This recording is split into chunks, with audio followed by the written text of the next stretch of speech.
Goeienaand gemeente. Welkom vanaand by ons derde geleentheid van Week van Gebed.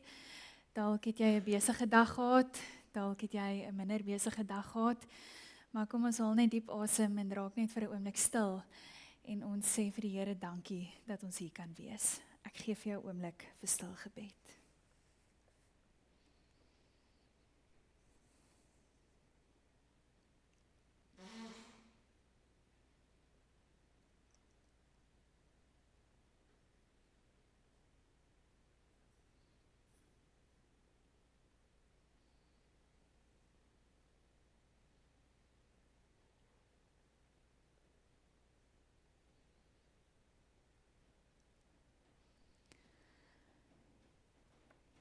Vader, baie dankie dat ons na nog 'n dag die lig diep in ons longe kan intrek en vir U kan dankie sê, Here, dat ons hier kan wees.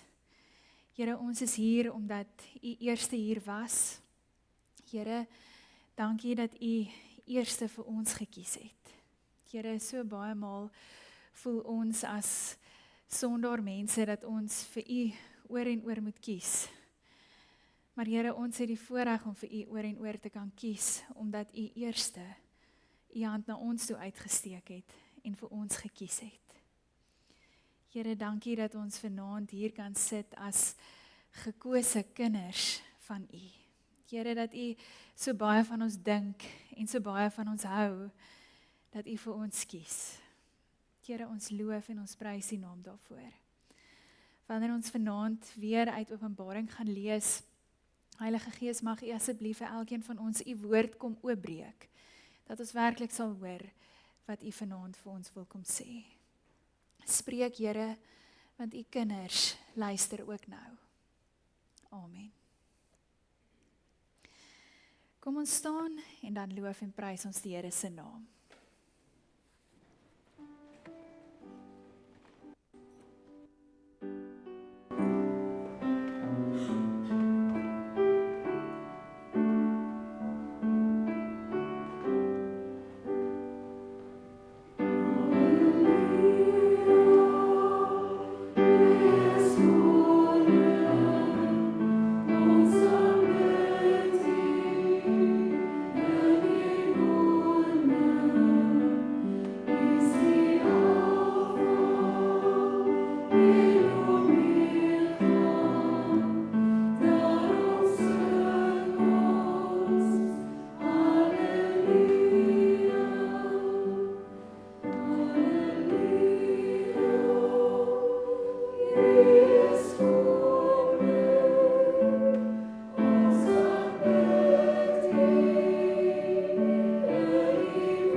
Ons is op reis saam met die 7 gemeentes in Openbaring, omdat ons eintlik so deel is van hulle. Omdat ons so deel is van Jesus se kerk hier op aarde. Ons is Jesus se kerk hier op aarde en daarom 'n groot voorreg om ek saam met hierdie 7 gemeentes vir die volgende 7 geleenthede saam op reis te wees. Nou ons was al by Efese. Nou die gemeente van Efese het alles reg gedoen, maar hulle harte was nie op die regte plek nie. Hulle verhouding met die Here was besig om agteruit te gaan, al het hulle 'n klomp goed in hulle gemeente goed en reg gedoen. En toe was ons al by Smyrna gisteraand, en Smyrna was die gemeente wat heel waarskynlik die swaarste gekry het van al 7 hierdie gemeentes, maar ten spyte van hulle swaar kry, ten spyte van hulle armoede op vele gebiede, sê die Here vir hulle, maar julle is ryk. En as ons onsself nou net weer in hulle skoene moet indink, wanneer jy dalk op 'n manier hopeloos voel en die Here kom sê vir jou dat jy ryk is, dat jy skatryk is en dat jy eintlik alles nodig het wat jy moet hê, alles het wat jy moet hê. Hoe sal ek voel wanneer ek so 'n brief ontvang? En dan vanaand is ons nou by die gemeente van Pergamum. Nou die gemeente van Pergamum was 'n plek van keiserverering en afgodery. En wanneer ons nou gaan lees, sal jy sien dat hierdie gemeente eintlik beskryf word deur Jesus self as die plek waar Satan se troon is. Nou ek dink wanneer daai spesifieke brief dalk hier by ons gemeente moet aankom, hoe sal dit vir ons lyk? En hoe sal dit vir ons wees? Nou die gelowiges het verskriklike druk ervaar in daai gemeente op daai stadium. Kulturele druk, sosiale druk. En dan was daar gelowiges in die gemeente wat getrou gebly het. Gelowiges in die gemeente wat getrou gebly het tot die dag van hulle dood. Maar dan was daar gelowiges wat nie getrou gebly het nie. Gelowiges wat besluit het dat die wêreldse dinge ook maar lekker lyk. En hulle het begin kompromieë aangaan met die wêreld. En die stryd word voorgestel in hierdie gemeente, daai ewige stryd wat ons vandag steeds stry, die stryd tussen die 2 koninkryke, die koninkryk van die duister en die koninkryk van die lig. So in die gemeente van Pergamum was hierdie vir hulle ook 'n realiteit gewees. So ons gaan vanaand saam lees Openbaring 2. Ons gaan lees vers 12 tot vers 17 en ek gaan vanaand weer lees uit die 83 vertaling en jy kan saam volg daar op die bord. Nou ek wil sommer net weer sê dat wanneer ons hierdie brief lees en dalk is hier van julle wat die eerste 2 geleenthede gemis het, is dat hierdie briewe deur Jesus self aan die 7 gemeentes in Openbaring gerig is. En hierdie briewe is nie net vir die gemeentes in Openbaring nie, maar hierdie briewe is geskryf aan Jesus se kerk hier op aarde.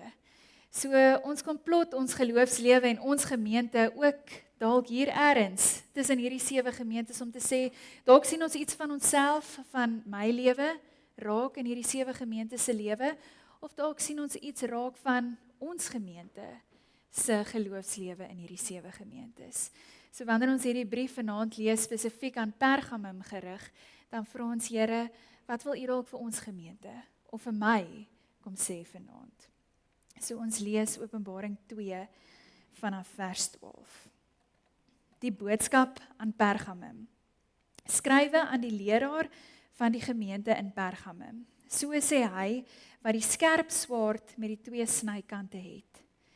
Ek ken die plek waar julle bly, daar waar die troon van Satan is.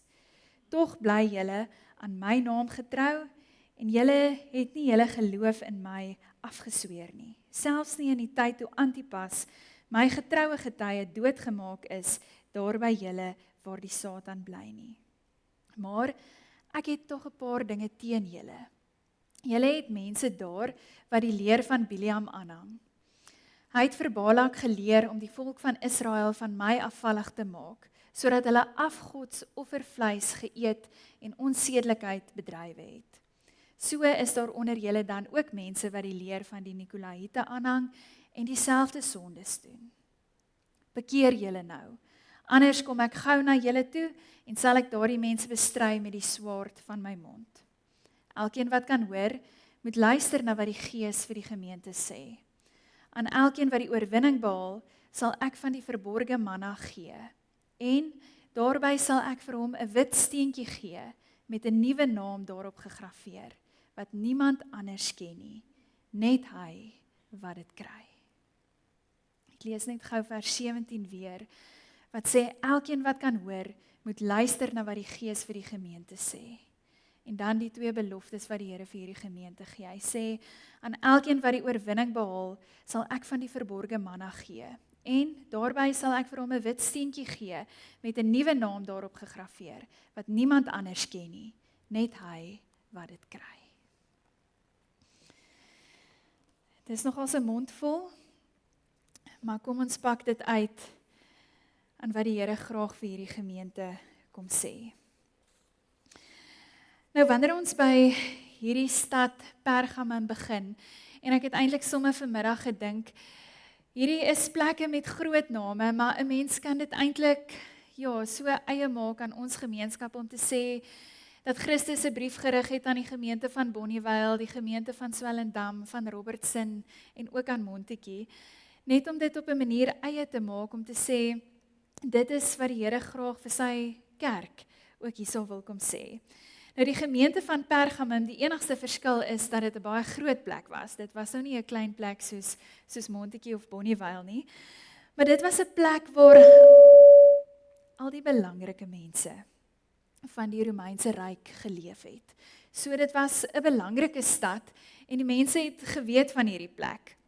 Dit was 'n baie luukse plek gewees en in die stad van Pergamum was mense, kon hulle eintlik hulle eie geloof aanhang. So daar was nie eintlik 'n reël wat sê jy moet so of jy moet so nie. Jy kon enige geloof aanhang in die stad van Pergamum, behalwe daar was een voorwaarde.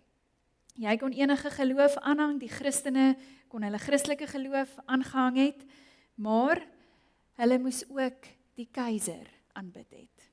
Dit was die enigste voorwaarde. Jy kan watter godsdiens ook al aanbid het, maar jy moes ook saam met dit tot die keiser gebid het. En nou vir die ander gelowe, natuurlik was dit aanvaarbaar, want jy kon tot die ander gode gebid het, maar net hierdie deeltjie het hulle ook nou maar gedoen. Hulle het ook nou maar die keiser aanbid, want dit was 'n voorwaarde en dit was van hulle verwag. Maar vir die Christene was hierdie voorwaarde nou natuurlik nie aanvaarbaar nie, omdat die 10 gebooie vir ons sê, daar is een God, daar is geen ander God nie. En as gevolg van dit, het hulle dan nou vervolg geword, die Christene in die stad van Pergamum. Nou wanneer ons hierdie brief uitpak, dan is daar 3 dele in hierdie brief. Jesus begin hierdie brief aan die gemeente van Pergamum en hy praat oor die ligging van die gemeente. Hy sê, hy begin hierdie brief eintlik half met die trooswoorde om te sê, ek ken die plek waar julle bly.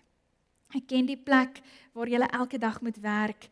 Ek ken julle omstandighede. En ek dink op 'n manier was dit dalk vir die gemeente 'n trooswoord gewees om te sê, ek ken julle uitdagings. Ek weet waarmee julle worstel. En wat 'n wonderlike manier vir die Here om hierdie brief aan hierdie gemeente te begin, wat eintlik baie min hoop gehad het vir die plek waar hulle was. Die druk op hulle was geweldig gewees en ongelukkig, terwille van die vrede, het hulle besluit dat hulle kompromie met die wêreld gaan aangaan. En ek dink dalk nie dit was so seer 'n bewuslike besluit nie, maar ek dink dat as gevolg van die druk wat hulle beleef het, het hulle besluit, maar as ek dalk net so klein bietjie wierook in my huis brand vir die keiser, dan sal hulle van my keus af wees, maar ek kan nog steeds maar hier bly en in vrede aangaan en minder vervolging eintlik dan nou beleef. Maar dan kom die Here en hy stel dit in hierdie brief gelyk aan, as jy dalk net so klein bietjie wierook in jou huis brand, dan is dit gelyk aan diens aan die Satan.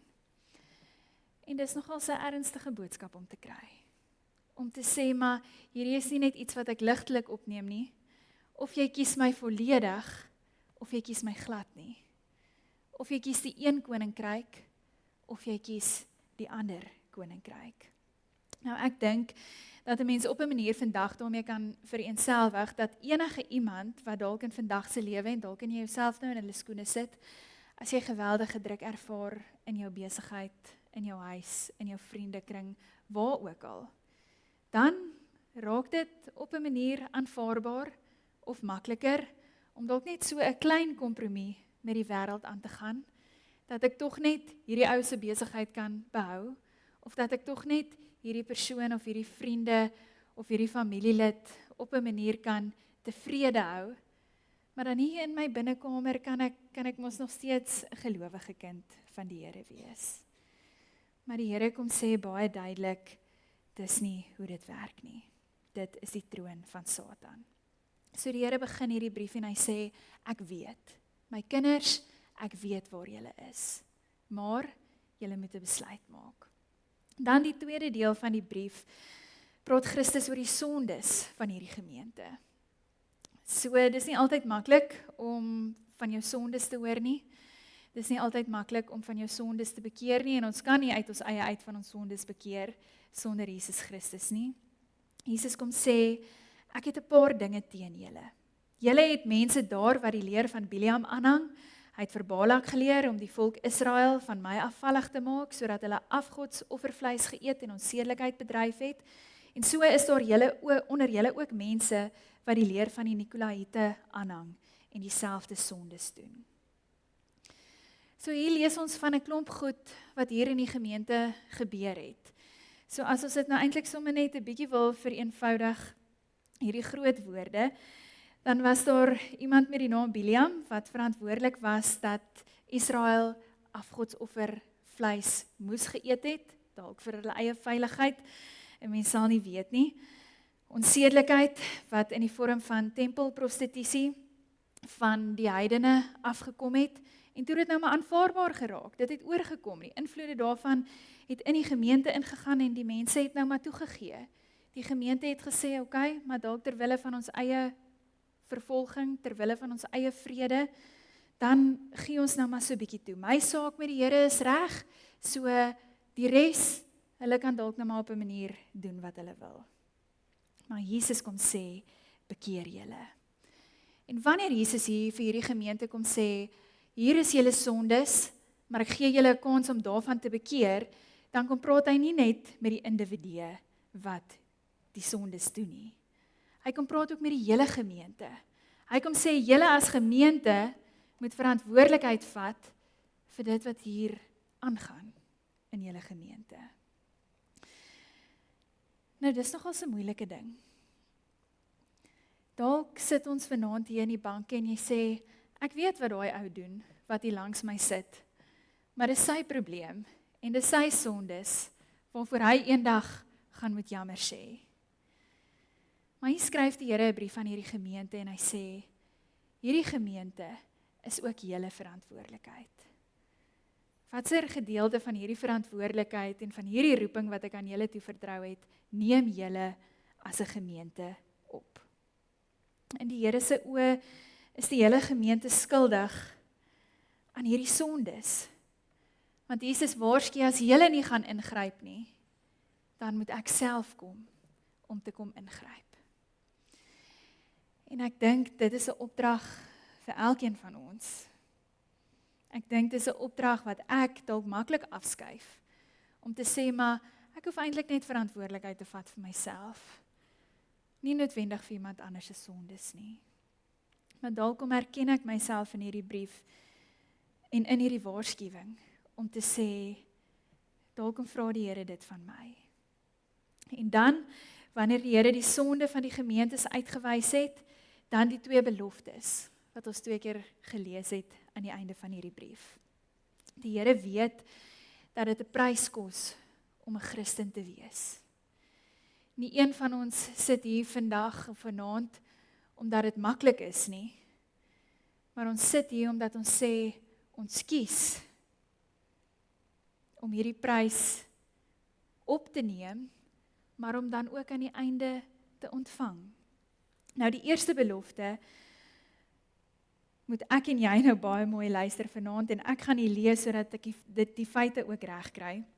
Die eerste belofte wat die Here aan hierdie gemeente kom gee, kom eintlik van 'n ou Joodse legende af.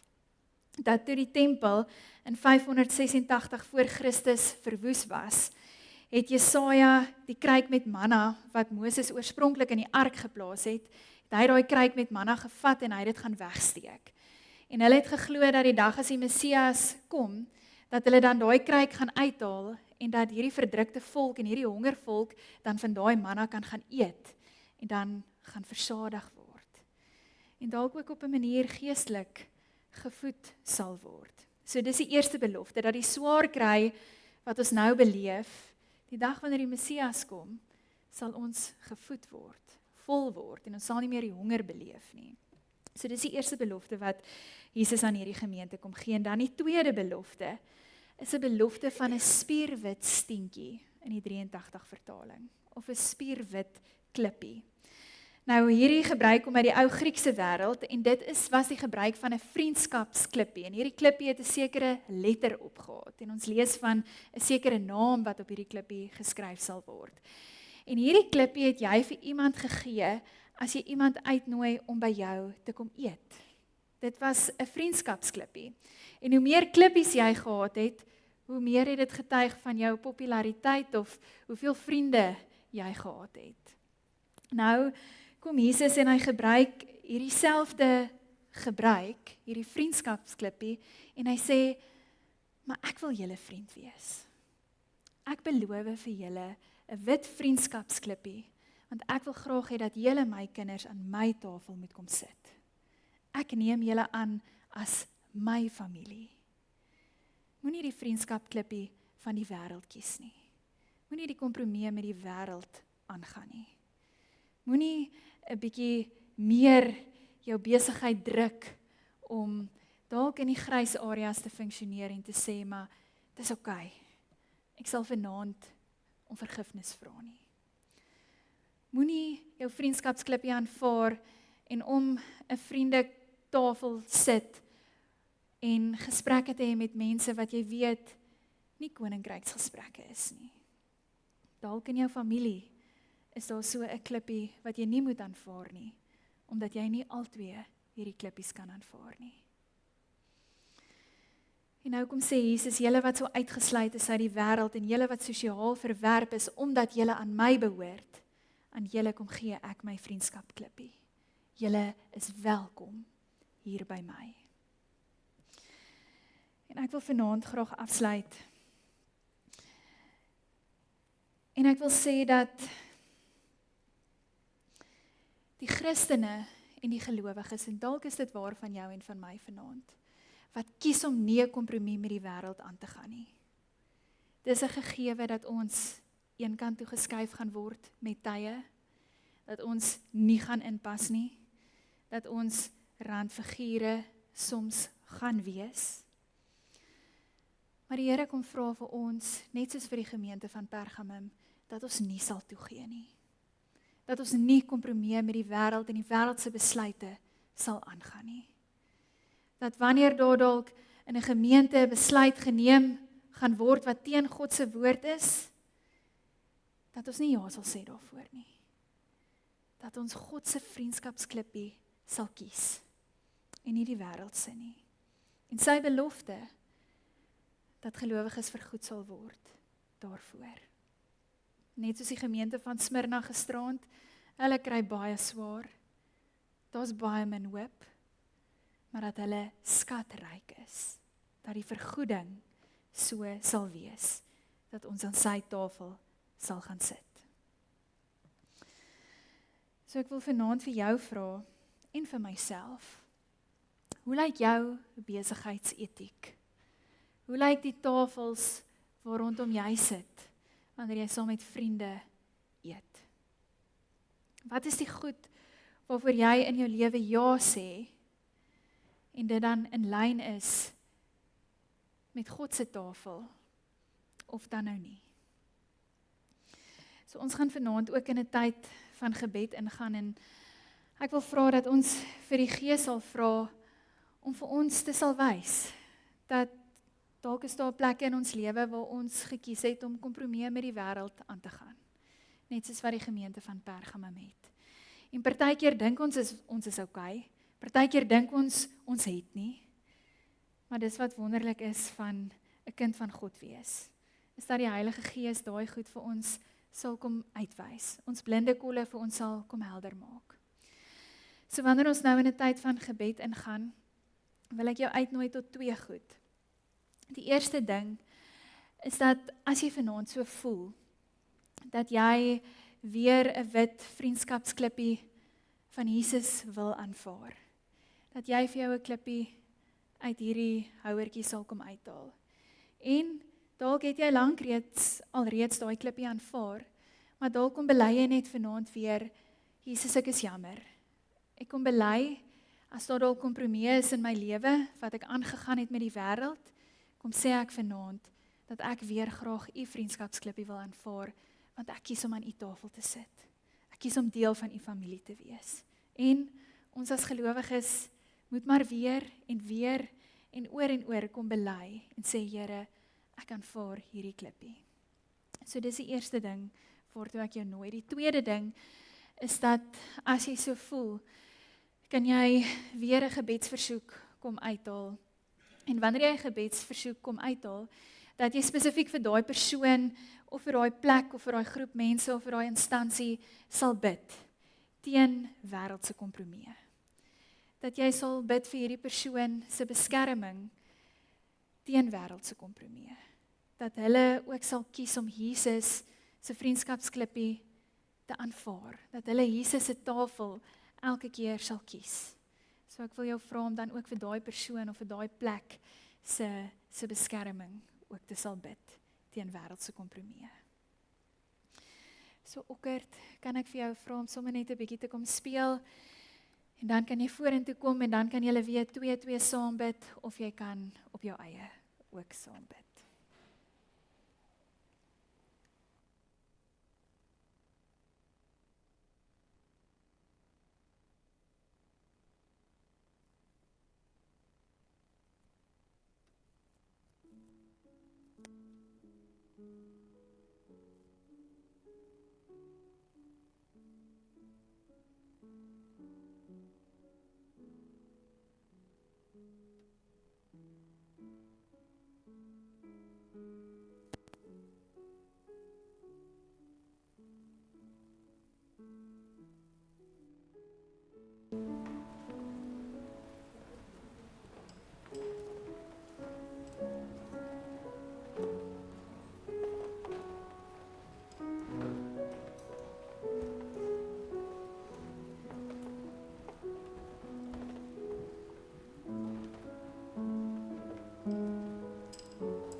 Amen.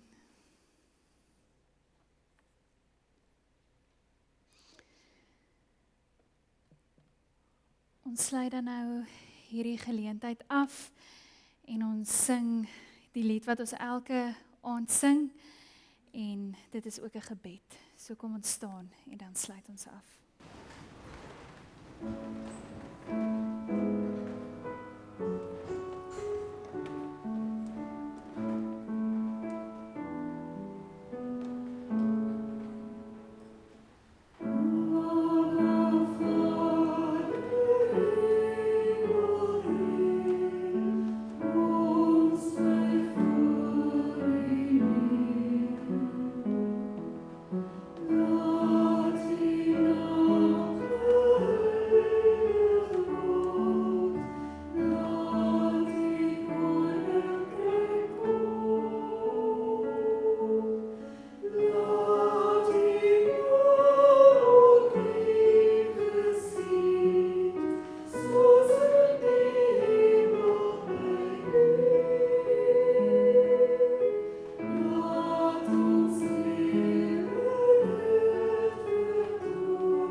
Ontvang ook dan nou die seën van die Here. Die Here seën jou en hy beskerm jou en hy skyn sy lig oor jou lewe. Die Here sal jou genadig wees en hy sal altyd naby jou wees en hy gee jou elke dag sy vrede. Amen.